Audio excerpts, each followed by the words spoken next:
Pada tahun 2019, industri tekstil dan pakaian jadi mencapai pertumbuhan sebesar 15,35%. Hal ini merupakan pencapaian tertinggi setidaknya pada tahun 2011. Batik Indonesia merupakan karya seni teknologi leluhur bangsa yang memiliki daya tarik tersendiri melalui motif yang bermakna dan filosofi budaya. Hal ini tentunya diakui oleh UNESCO sebagai warisan budaya tak benda pada 2 Oktober 2009. Motif Megamendung dari kota Cirebon sendiri mencerminkan akulturasi budaya dari budaya Indonesia dan Tiongkok. UMKM Batik Anur Cirebon sendiri terkenal dengan desainnya yang unik dan beragam, dengan mempergabungkan tradisi dan modernisasi. Hal ini dikelola oleh pengrajin lokal yang berbakat dan berdedikasi dalam melestarikan warisan batik Cirebon. Batik Anur sendiri terus berinovasi dan memperkenalkan produknya baik secara lokal maupun internasional. Walaupun tergolong masih UMKM, jangkauan konsumen dari Batik Anur sendiri telah sampai ke luar negeri. Beberapa negara yang dituju diantaranya adalah Malaysia, Thailand, bahkan ke bagian negara yaitu Prancis. Batik Anur merupakan salah satu UMKM yang bergerak di bidang industri batik yang berlokasi di Worowor, Pleret, Kabupaten Cirebon. Selain merupakan penjual atau pembuat batik, Batik Anur ini menghasilkan beberapa macam produk seperti souvenir, kain, dan juga mukena. Nah, Batik Anur sendiri menjamin kualitas dalam pembuatan batik dan juga beberapa macam produk dengan mengikuti standar kualitas zaman. Sekitar 88,8% sampai dengan 99,9% bentuk usaha di ASEAN merupakan UMKM. Dalam 10 tahun terakhir, perekonomian Indonesia telah mengalami pertumbuhan yang relatif. Kontributor utama pertumbuhan ekonomi selama periode tersebut adalah dari sektor tekstil, pertanian, konstruksi, dan jasa. Kontribusi UMKM Batik Resmi Anur terhadap pertumbuhan ekonomi dapat dikatakan cukup signifikan. Tren konsumsi masyarakat di Indonesia juga turut berpengaruh terhadap daya beli masyarakat yang cenderung lebih menghargai produk handmade atau lokal. Berikut tinjauan literatur yang kami buat dan kami pakai dalam proyek kelompok kami. Kami menggunakan 3 teori pendukung, yaitu 1. Teori klasik, 2. Teori pertumbuhan neoklasik, dan yang ketiga, teori Hartnott-Blumer. Data yang kami gunakan dalam penelitian kami ini adalah bersumber dari Badan Pusat Statistik dan juga CEIC dari tahun 2012 hingga tahun 2022 dalam bentuk kuartal, di mana data yang kami gunakan adalah data GDP tekstil sebagai variabel dependen dan juga data IHK, investasi domestik, dan juga populasi sebagai variabel independen. Selanjutnya, kami melakukan forecasting untuk memproyeksikan bagaimana GDP tekstil dalam 10 tahun ke depan. Untuk melakukan forecasting ini ada beberapa tahapan, diantaranya adalah uji stasionaritas, menentukan lag, uji arch curve, dan yang terakhir adalah kita melihat grafik dan menganalisis. Nah, dari hasil menunjukkan bahwa dalam 10 tahun ke depan, proyeksi GDP tekstil akan mengalami peningkatan, di mana pertumbuhannya adalah berkisar di antara 1 hingga 6%. Ini juga menjadi salah satu indikator opportunities untuk individu atau masyarakat yang bekerja atau berusaha di sektor industri tekstil, bahwa dalam 10 tahun ke depan, diproyeksikan GDP untuk tekstil di Indonesia akan terus meningkat. Selanjutnya, kami melakukan regresi untuk melihat bagaimana pengaruh dari variabel dependen terhadap variabel independen. Dari hasil regresi bisa rekan-rekan lihat bahwa untuk variabel IHK dan juga populasi memiliki pengaruh positif signifikan terhadap variabel GDP tekstil di Indonesia, sedangkan investasi domestik memiliki dampak negatif tidak signifikan menurunkan GDP tekstil di Indonesia. Untuk interpretasi sebagai berikut. IHK, peningkatan indeks harga konsumen sebesar 1% akan meningkatkan GDP tekstil sebesar 0,4%, asumsi ceteris paribus. Investasi domestik, peningkatan investasi domestik sebesar 1% akan menurunkan GDP tekstil sebesar 0,002% ceteris paribus. Populasi, peningkatan populasi sebesar 1% akan meningkatkan GDP sebesar 9 miliar, asumsi ceteris paribus. Untuk melihat apakah model yang kami gunakan adalah sudah merupakan model yang terbaik atau belum, kami melakukan beberapa uji neoklasik, diantaranya adalah uji normalitas, di mana keempat variabel yang kami gunakan memiliki p-value yang lebih besar daripada alfa, sehingga menunjukkan bahwa data yang kami gunakan sudah terdistribusi normal. Kemudian selanjutnya adalah kami menggunakan uji dari autokorelasi, di mana nilai yang kami dapatkan itu mendekati 2, yang mana artinya adalah data atau variabel-variabel sudah lulus dari uji autokorelasi. Kemudian kami juga mengecek apakah pada model kami itu ada masalah heteroskedastisitas atau tidak, di mana hasil menunjukkan bahwa untuk model ini p-value-nya lebih besar daripada alfa, sehingga model terbebas dari masalah heteroskedastisitas. Terakhir, kami juga melakukan uji multikolinaritas, di mana indikatornya adalah nilai dari masing-masing angka terhadap variabel GDP itu harus lebih besar daripada 0,8. Bila dilihat hasil dari uji multikolinaritas menunjukkan bahwa untuk model ini sudah bebas masalah multikolinaritas. Selanjutnya, menganalisis masalah dan tantangan pada aspek operasional. Berdasarkan hasil analisis, terdapat 3 poin utama tantangan yang selama ini dihadapi oleh usaha Batik Anur. Yang pertama, proses produksi produk memerlukan waktu yang cukup lama. Hal ini dikarenakan proses tersebut dilakukan secara alami atau tradisional. Tahapan yang memerlukan waktu lama tersebut terdapat pada proses penyortiran kain dan pada proses pengeringan kain batik. Yang kedua, cuaca mempengaruhi hasil jumlah kain batik yang diproduksi. Cuaca mempengaruhi produksi kain batik karena proses pengeringan kain tersebut memerlukan sinar matahari. Yang ketiga, kurang efisien dalam manajemen persediaan. Batik Anur tidak menerapkan perencanaan dalam manajemen persediaan kain mereka. Mereka akan melakukan pemesanan kain ketika mereka mendapatkan pesanan dengan jumlah yang besar dari para konsumennya. Selanjutnya yaitu ada identifikasi permasalahan dari sumber daya manusia. Nah, yang pertama yaitu ada strategi pengelolaan SDM yang sederhana. UMKM Batik Anur mengadopsi pendekatan kekeluargaan dalam mengelola SDM ini.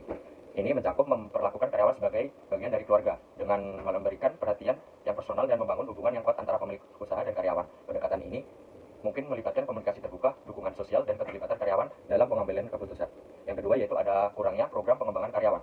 Salah satu tantangan yang dihadapi adalah kurangnya program pengembangan untuk karyawan. Dari UMKM Batik Anur sendiri, tidak ada program pelatihan rutin yang ditaruhkan untuk meningkatkan keterampilan dan pengetahuan karyawan. Tanpa program ini, karyawan mungkin kesulitan untuk mengembangkan diri mereka dan tidak memiliki kesempatan untuk tumbuh secara profesional. Diperlukan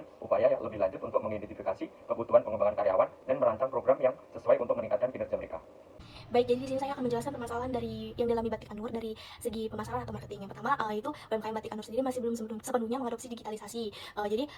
Batik Anur ini belum memiliki akses teknologi yang secara efektif. Mereka hanya melakukan promosi seadanya saja, belum memaksimalkan promosi melalui marketplace dan sosial media. Yang kedua, kurangnya pengetahuan tentang strategi marketing. Jadi UMKM Batik Anur sendiri lebih fokus pada aspek produksi dan operasionalnya saja. Mereka lebih nyaman dengan aspek produksi karena mereka merasa bahwa produknya akan laku dengan sendirinya tanpa marketing insentif. Yang ketiga, adanya branding yang masih lemah. Jadi Batik Anur sendiri masih belum memiliki identitas dan pengenalan yang kuat di pasaran, sehingga masih banyak masyarakat yang belum mengetahui batik tersebut. Yang keempat, ada tantangan dalam membangun tim yang kuat. Jadi saat ini UMKM Batik Anur sendiri masih kesulitan membangun tim yang kuat, mungkin karena keterbatasan sumber daya atau kurangnya akses ke talenta terbaiknya. Yang kelima, ada kurangnya Batik Anur ke dalam akses pasar gitu. Jadi Batik Anur sendiri juga masih kesulitan menjangkau pelanggan potensial di luar daerah mereka. Mungkin kayak mereka belum memaksimalkan impor dan ekspor. Selanjutnya ada aspek keuangan dari UMKM Batik Anur. Kurangnya sistem pencatatan keuangan yang memadai di UMKM Batik Anur merupakan tantangan serius yang dapat menghambat pertumbuhan dan keberlanjutan bisnis mereka. Tanpa pencatatan yang tepat dan pelaporan keuangan yang teratur, UMKM tersebut kehilangan kesempatan untuk mengoptimalkan pengeluaran dan pendapatan mereka secara efektif. Berikut adalah dampak dari kurangnya sistem pencatatan keuangan yang memadai di UMKM Batik Anur. Yang pertama adalah kesulitan mengelola arus kas. Tanpa pencatatan keuangan yang terperinci, UMKM Batik Anur sulit mengelola arus kas mereka. Mereka mungkin kesulitan mengatur biaya operasional, membeli bahan baku, atau membayar gaji karyawan. Dengan sistem pencatatan yang baik, mereka dapat mengelola arus kas secara efisien. Yang kedua adalah kesulitan menganalisis kinerja keuangan. Tanpa data keuangan yang akurat, UMKM tidak bisa menganalisis profitabilitas, tren penjualan, atau efisiensi operasional mereka. Analisis ini penting untuk membuat keputusan bisnis yang tepat.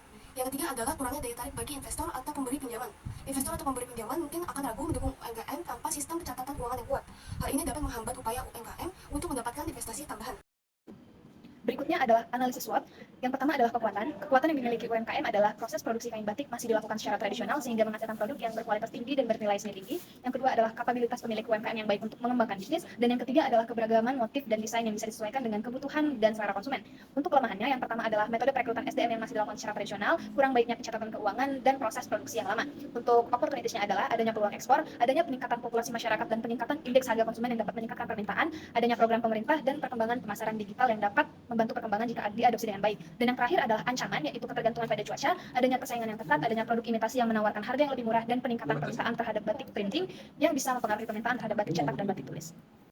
Nah, kesimpulan dari tabel di atas tentang mengenai EVAS-nya, itu nilainya lebih rendah dibandingkan IVAS-nya, karena apabila nilai EVAS lebih rendah dibanding IVAS, maka hal itu menandakan bahwa perusahaan berada dalam situasi yang tidak menguntungkan. Nah, hal ini disebabkan karena faktor eksternal yang dihadapi perusahaan lebih lemah dibanding dengan faktor internalnya. Mempresentasikan hasil analisis faktor internal untuk usaha Batik Anur. Berikut dapat kita lihat tabel IVAS yang menunjukkan kekuatan dan kelemahan internalnya. Seperti pada faktor kekuatan, proses produksi alami memiliki bobot 0,25 dengan tingkat 9 memberikan skor 2,25. Kemudian untuk faktor kelemahan, metode perekrutan sumber daya manusia atau SDM memiliki bobot 0,12 dengan tingkat 3 memberikan skor 0,36. Jadi berdasarkan total skor untuk faktor-faktor internal usaha Batik Anur adalah 6,14. Hal ini menunjukkan bahwa Batik Anur memiliki posisi yang kuat dalam menghadapi tantangan dan memanfaatkan peluang-peluang yang ada. Oke, selanjutnya analisis politik. Yang pertama, kenaikan tarif pajak impor. Kebijakan ini dikeluarkan pemerintah sebagai respon terhadap kebutuhan untuk melindungi industri dalam negeri dan mengurangi ketergantungan terhadap produk impor. Yang kedua, insentif fiskal yang membantu perusahaan batik dan tekstil mengurangi dampak kenaikan harga bahan baku impor yang bertujuan untuk meningkatkan daya saing industri nasional. Selanjutnya ada analisis ekonomi. Yang pertama, pertumbuhan ekonomi yang stabil di mana produktivitas dan pendapatan nasional terus meningkat akan berdampak positif pada industri batik resmi. Yang kedua, inflasi dan harga produksi. Tingkat inflasi yang tinggi dapat meningkatkan harga bahan baku dan biaya produksi batik. Maka dari itu, stabilitas harga dan kebijakan moneter yang efektif penting untuk menjaga biaya produksi tetap terkendali. Lalu selanjutnya ada ekspor dan impor. Peningkatan ekspor batik resmi ke pasar luar negeri dapat menjadi sumber pertumbuhan yang signifikan. Perlindungan terhadap industri domestik melalui kebijakan perdagangan yang tepat dapat membantu melindungi pangsa pasar dalam negeri dari persaingan yang tidak sehat. Selanjutnya ada analisis sosial. Yang pertama, pemerintah menetapkan tanggal 2 Oktober sebagai Hari Batik Nasional, bertujuan untuk meningkatkan kesadaran masyarakat akan perlindungan dan pengembangan batik Indonesia. Yang kedua, perubahan demografis seperti pertumbuhan populasi mempengaruhi pola konsumsi. Generasi milenial cenderung lebih tertarik pada gaya modern, mengurangi minat terhadap batik tradisional dan menciptakan hambatan dalam regenerasi pengrajin. Selanjutnya ada analisis teknologi. Yang pertama, hasil inovasi teknologi berupa mesin yang dapat membantu mempermudah dan mempersingkat proses produksi batik seperti kompor listrik dan canting listrik. Yang kedua, memanfaatkan teknologi modern dalam rangka mendongkrak produktivitas dan kualitas secara lebih efisien. Contoh teknologi modern itu sendiri seperti batik printing. Selanjutnya ada analisis environmental atau lingkungan. Yang pertama, produksi kain batik yang masih tradisional membuat industri ini sangat bergantung pada kondisi cuaca. Proses pengeringan yang mengandalkan panas matahari menyebabkan tertundanya produksi saat cuaca tidak cerah. Yang kedua, pembuangan limbah batik secara tidak bertanggung jawab. Zat warna dalam limbah batik sulit terurai di alam. Oleh karena itu, pengelolaan limbah batik harus dilakukan dengan serius untuk melindungi lingkungan. Lalu ya, ada analisis legal, perlindungan hak cipta. Undang-Undang Nomor 28 Tahun 2014 tentang hak cipta memberikan perlindungan otomatis terhadap karya yang dihasilkan oleh UMKM Batik Anur tanpa perlu pendaftaran terlebih dahulu. Lalu ada perubahan peraturan pajak UMKM yang memberi kemudahan dalam pembayaran dan pelaporan pajak serta pengurangan tarif pajak untuk UMKM batik.